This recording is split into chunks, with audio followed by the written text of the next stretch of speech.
தாம் இன்புறுவது உலகின் புறக்கண்டு காமருவர் கற்றறிந்தார் என்ற வள்ளுவனுடைய வாக்கிற்கு நமது நெஞ்சமெல்லாம் நிறைந்திருக்கின்ற முத்தமிழறிஞர் கலைஞர்களுடைய விளக்க உரை என்பது தமக்கு இன்பம் தருகின்ற கல்வி அறிவு உலகத்தாருக்கும் இன்பம் தருவதைக் கண்டு அறிஞர்கள் மேலும் மேலும் பலவற்றை கற்றிட விரும்புவார்கள்.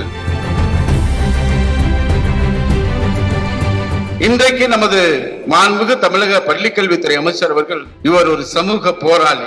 இன்றைக்கு தமிழ்நாட்டில் ஒரு மிகப்பெரிய கல்வியில் மாற்றம் ஏற்பட்டிருக்கின்றது என்றால் அதற்கு பின்னால் தமிழ்நாட்டின் முதலமைச்சர் வழியில் நமது தமிழக பள்ளிக்கல்வித்துறை அமைச்சர் ஆற்றியிருக்கின்ற பணிகளுக்கு அளவே இருக்கார். ஒரு நாளைக்கு 1200 கிலோமீட்டருக்கு மேலாக பயணித்து இந்த மாணவ செல்வங்களுக்காக கல்வி சார்ந்த அத்தனை இந்த ஆசிரியர் சமுதாயத்துக்காக தன்னுடைய வாழ்க்கையை ஒப்படைத்துக் கொண்ட ஒரு மாமனிதர் தான் இந்த விழாவில் கருத்தரங்கை ஆற்ற இருக்கிறார் என்பதை நான் தெரிவித்துக் கொள்கின்றேன்.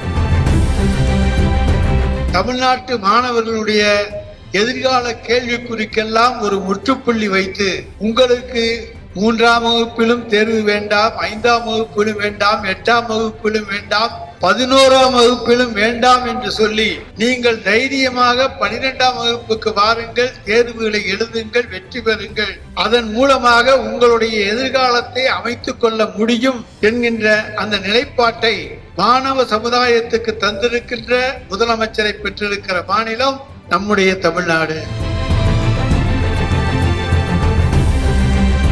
ஆசிரியருடைய கோரிக்கை என்பது அன்பில் மகேஷுடைய கோரிக்கை என்பதை நன்கு அறிந்தவர்கள் தான் முதலமைச்சர் அலுவலகம். கிட்டத்தட்ட இந்த கல்வியாண்டுல மட்டும் 4 லட்சம் பேரை நம்ம மாணவ செல்வங்களை நம்ம பள்ளிக்கூடத்துல சேர்த்திருக்கோம்னா சாதாரண விஷயம்.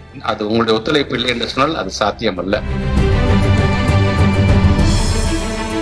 தமிழ்நாட்டோட முதலமைச்சர் அடிக்கடி சொல்றாங்களே பள்ளி கல்வித்துறை அமைச்சருடைய காலம்தான் பொற்காலம் பொற்காலம் என்று சொல்றாரு. அது இந்த தனிப்பட்ட அன்பில் மகேஷ்க்கு மட்டுமல்ல, ஒட்டுமொத்தமாக நீங்கள் மனசு வச்சனாலதான் இந்த பெயர் எனக்கு வருகிறது. இல்லை ஒட்டுமொத்தமாக நம்முடைய துறைக்கு வருகிறது என்பதை நான் நம்பக்கூடியவன்.